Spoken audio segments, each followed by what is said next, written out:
Boker Tov Umvorach. Actuellement, nous sommes en train d'accomplir au quotidien la mitzvah de Sephirat HaOmer.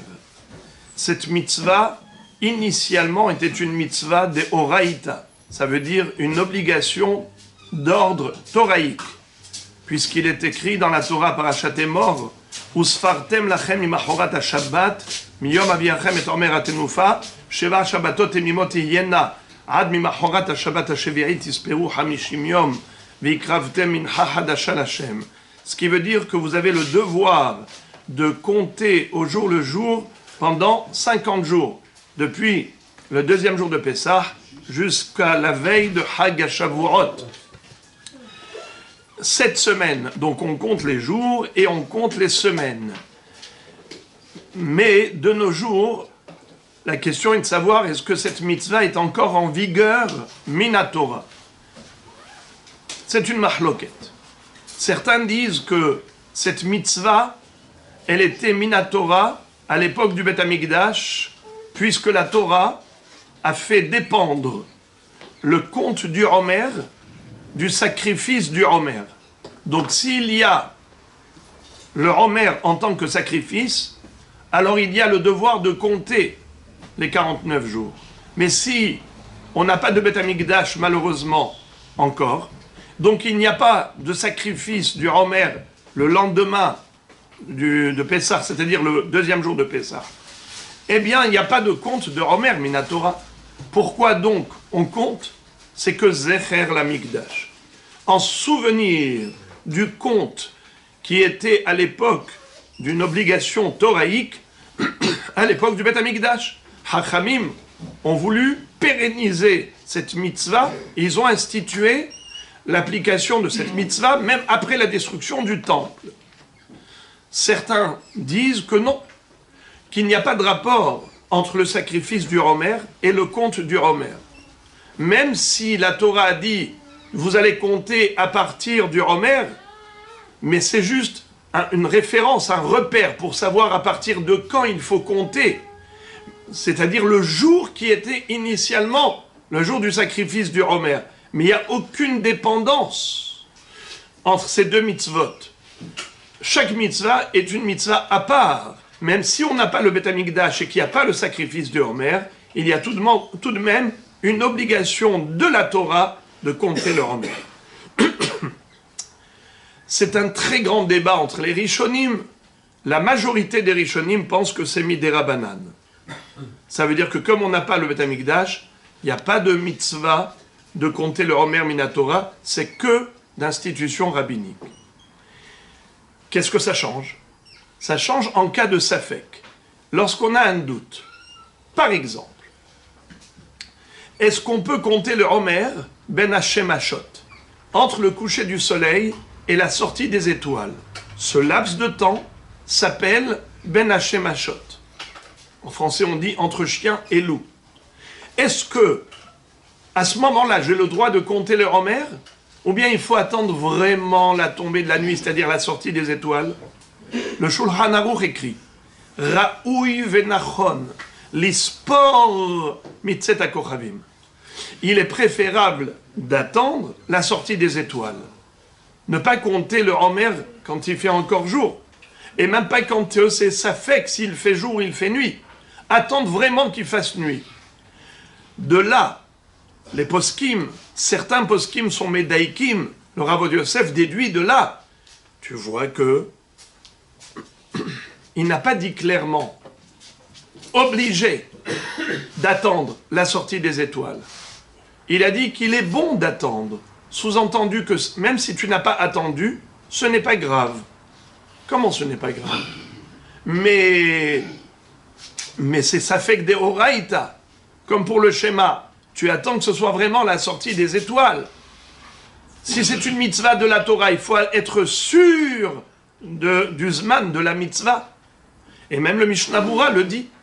Si tu vois que le Shulchan Aruch ne nous a pas obligés d'attendre la sortie des étoiles, ça veut dire que même Ben Hashmashot, c'est bon. C'est qu'en effet, il pense que cette mitzvah, elle est que d'ordre rabbinique et pas d'ordre toraïque de nos jours. Et par conséquent, nous avons une règle Safek de Oraïta, la Humra. Safek de Rabanan, la Kula. Quand on a un Safek, si la mitzvah elle est toraïque, alors il faut être strict. Si la mitzvah est rabbinique, on peut être tolérant. Voilà pourquoi il a été tolérant. Alors Rabotai, maintenant, ça c'est une chose qui est connue, mais je voudrais rajouter deux détails qui sont quelque part une conséquence de ce qu'on vient de dire. Premièrement, c'est que lorsqu'on récite le Leshem Ehud avant l'accomplissement de la mitzvah, tout le monde récite Leshem Ehud Kudsha Berichut Shrinte Bithilur Himur Himut Hilur. C'est-à-dire qu'on dit à Kadosh Baruch Hu, cette mitzvah qu'on va accomplir, c'est pour nous acquitter de ce devoir. Alors, le Rav Ovadia Yosef dit, il faut faire attention de ne pas réciter ce qui est écrit dans certains sidurim. Areni balekayem mitzvat ase minatora shenemar usfartem lachem. Je viens pour accomplir la mitzvah de la Torah comme il est écrit usfartem lachem. Car c'est faux. De nos jours, la mitzvah, selon le Shulchan Aruch, c'est pas minatora, c'est miderabanan. Ne dis pas de mensonge. Alors tu dis juste, Areni balekayem mitzvat ase. Il y a une mitzvat ase, une obligation toraïque, il y a une obligation rabbinique. Mitzvat ase des rabanan. C'est une mitzvat ase des rabanan. Mais ne cite pas le pasouk, usfartem lachem, comme si c'était une obligation toraïque. Première incidence. Deuxième incidence,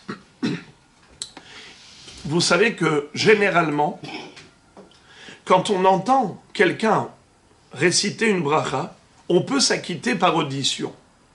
Lorsqu'on entend le Shaliach Tzibur faire la sphira, il fait la bracha, Sherkideshanu Memitzvotav et Tzivanu al Sefirat HaOmer, et il dit Hayom Shemona Yamim la Omer Shem Shavua Echad Veyom Echad. Dans l'absolu, on a une règle, Shomeya Keone. Celui qui écoute, c'est comme si il a lui-même récité la chose. C'est comme ça d'ailleurs qu'on s'acquitte du Kiddush. Le Baal HaBayit récite le Kiddush et tous les convives s'acquittent par audition. Eh bien, on aurait pu s'acquitter même de Sfirat HaOmer par audition. Alors, qu'est-ce qu'il faut faire pour pouvoir réciter soi-même la bracha? Car si tu dis que tu es déjà quitte, alors comment tu répètes une bracha? C'est bracha levatala, puisque ça y est, tu as déjà été acquitté par le Shaliach Tzibur. Surtout que la mahloket, est-ce que mitzvot srichot kavana ou mitzvot lot srichot kavana, elle est surtout par rapport à des mitzvot des oraïta. Mais pour des mitzvot des rabanan, presque tout le monde dit qu'on est quitte même sans kavana. Alors, si même sans aucune intention de s'acquitter, je suis quitte, parce que la Sfirat HaOmer s'est mis des rabanan de nos jours, alors comment on peut réciter, nous, la bracha et la Sfira? On répète Baruch Ata Hashem, Hayom, temps et temps, mais ça y est, tu es déjà quitte, c'est une bracha levatala que tu répètes. Réponse. Le grand débat qu'on retrouve dans ma Sechet de Rosh Hashanah, Daf Kafhet, à savoir, mitzvot srichot kavana, ou mitzvot lot srichot kavana. Est-ce que je suis quitte de la mitzvah, même si je n'avais pas d'intention, ou bien est-ce qu'il faut vraiment avoir l'intention de s'acquitter? C'est seulement si ma kavana était neutre. Mais si je dis clairement, je ne veux pas m'acquitter, eh bien je ne suis pas quitte. On ne peut pas m'obliger. Eh bien, Rabotai, étant donné que le minhag est que tout le monde répète la bracha avec la sphira après le Shaliach Tzibur, ça veut dire qu'on ne veut pas s'acquitter par le Shaliach Tzibur. Étant donné que c'est devenu une habitude, personne ne s'acquitte par audition. Tout le monde répète. Sous-entendu que quand on écoute le Shaliach Tzibur, dans notre cœur on dit « Je ne veux pas m'acquitter par cette audition. Moi je veux répéter la récitation de la bracha, de la sphira. » Donc lorsqu'on pense de manière positive, je dis « Je ne veux pas m'acquitter par audition », eh bien personne ne peut m'imposer de m'acquitter. Voilà pourquoi ça marche. Mais c'est important, nous dit le Baal Atania, Rabbi, le Rav, l'Admour Azaken, le premier Admour de Chabad, il dit qu'il faut, le Rav de Yosef dit comme ça par conclusion, qu'il faut au début de la sphira dire « Je ne veux pas m'acquitter par le Shaliach Tzibour ». On le dit une fois, maintenant vous pouvez le dire maintenant. Que tous les soirs, je voudrais réciter ma bracha, ma sphira, je ne veux pas m'acquitter par le Shaliach Tzibour. J'ouvre une parenthèse et ce sera le mot de la fin. Si parfois quelqu'un a sauté un jour par inadvertance, ça peut arriver. Il n'est pas venu faire Arvit Betzibur. Il est arrivé à la maison, il a fait Arvit tout seul. Et il a oublié que c'est la période du Romer. Il n'a pas compté le Romer le soir. Et même le lendemain matin, le lendemain en journée, il a oublié de se rattraper. Il n'a pas compté le Romer. Et le lendemain soir, il dit « Oh là là, j'ai sauté un jour ». La halakha est que il ne peut plus réciter la bracha.